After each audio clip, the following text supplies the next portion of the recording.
Olha, se tem um dinossauro que todo mundo reconhece de longe, é o estegossauro, né? Aquela silhueta não tem erro. As placas nas costas, os espigões na cauda, é um ícone. Só que por trás dessa imagem que a gente conhece tão bem, existe um quebra-cabeça gigante, sabe? Um mistério que os cientistas levaram, mais de 100 anos para começar a resolver. Pois é, essa é a pergunta que fica. Será que a gente conhece mesmo esse lagarto telhado? A verdade é que a história dele é cheia de reviravoltas, cheia de enigmas que a ciência foi desvendando aos poucos. Então, bora mergulhar nessa história e entender o que era de fato o estegossauro.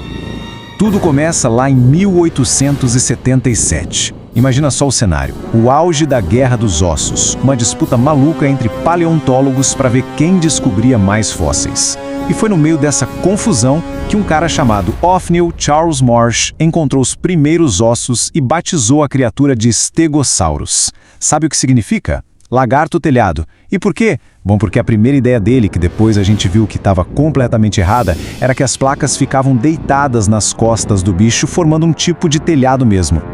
Pois é, essa ideia das telhas já dá o tom do maior mistério do estegossauro. A grande pergunta que deixou os cientistas de cabelo em pé por décadas. Afinal de contas, para que serviam aquelas placas nas costas? E não eram poucas, viu? Entre 17 e 22 delas. Para a gente entender o debate, tem um detalhe que é crucial. As placas não faziam parte do esqueleto. Elas eram o que a ciência chama de osteodermas. Pensa assim, são placas de osso que crescem na pele, tipo a armadura de um crocodilo, sabe? Isso muda tudo, porque significa que elas não eram presas na coluna. E se não eram fixas, bom, aí o leque de possibilidades para a função delas se abre de uma forma gigantesca. Então, a grande questão, para que serviam? Bom, surgiram 3 teorias principais, uma mais interessante que a outra. A primeira, defesa pura e simples, uma armadura para assustar predadores. A segunda, uma espécie de ar-condicionado pré-histórico. Imagina só, as placas cheias de vasos sanguíneos para esquentar ou esfriar o corpo do bicho. E a terceira, que hoje em dia é a mais aceita, era para exibição. Basicamente eram outdoors ambulantes para impressionar as fêmeas ou botar medo nos rivais. E olha que loucura, não era só a função das placas que era um mistério. A própria posição delas era um debate. Durante muito tempo, todo mundo imaginava as placas em 2 fileiras perfeitinhas lado a lado. Foi assim que ele apareceu no cinema, lá no King Kong de 1933. Mas aí, a ciência veio e mudou tudo. Fósseis mais completos mostraram que, na verdade, as placas ficavam em fileiras alternadas. Uma aqui, outra ali. Isso, gente, redesenhou completamente o estegossauro que a gente conhecia. Ok, já falamos das costas. Agora vamos para outra ponta do bicho. Porque se as placas eram talvez só para se mostrar, a cauda não tinha nada de enfeite. Ela era feita para uma coisa, para briga. 4. Guardem esse número. Eram 4 espigões gigantes na ponta da cauda. E quando eu digo gigantes, não é exagero. Cada um podia chegar a quase 1 metro de comprimento. Pensa no estrago que uma arma dessas não fazia. E essa arma mortal tem um nome sensacional, Tegamizer. O mais engraçado é que esse nome não veio de um artigo científico super sério.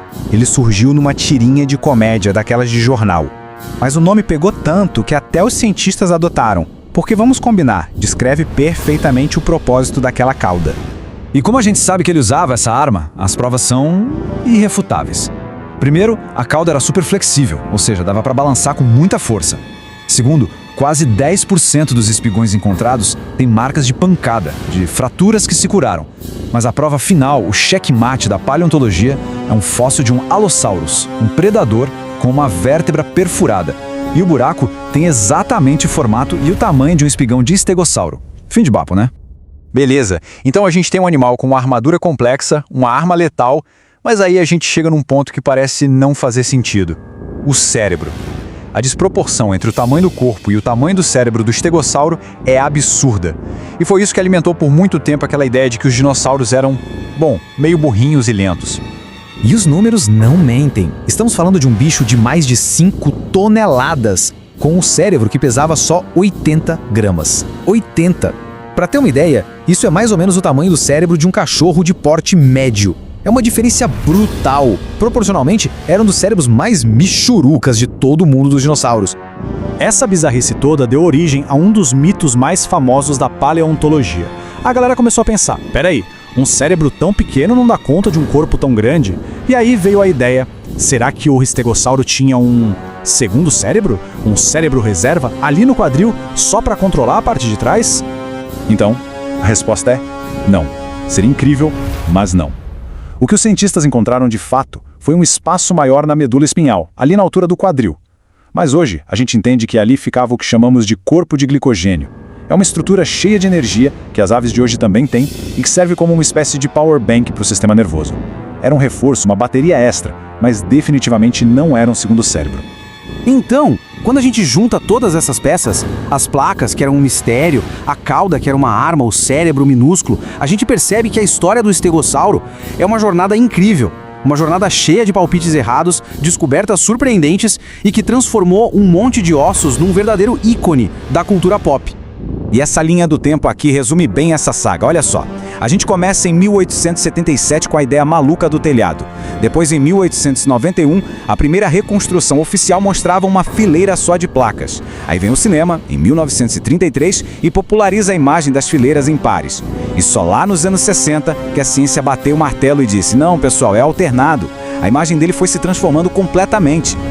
É sensacional pensar que esse bicho andou pela Terra há 150 milhões de anos. Ele vivia num lugar chamado Formação Morrison, dividindo o espaço com gigantes como o Apatossauro e tendo que se defender de predadores terríveis como o Alossauro. E hoje ele saiu das rochas do Jurássico para virar um astro. Uma das figuras mais queridas e reconhecidas da pré-história, estrela de museu e de cinema. E aí, foi legal desvendar esse quebra-cabeça jurássico? Se a resposta for sim, não se esqueça de se inscrever aqui no canal para acompanhar as próximas investigações. E fica a pergunta, qual o próximo mistério que a gente deveria desvendar? Qual personagem ou tema merece uma análise dessas? Deixa a sugestão aí nos comentários que a gente está de olho. Valeu e até a próxima!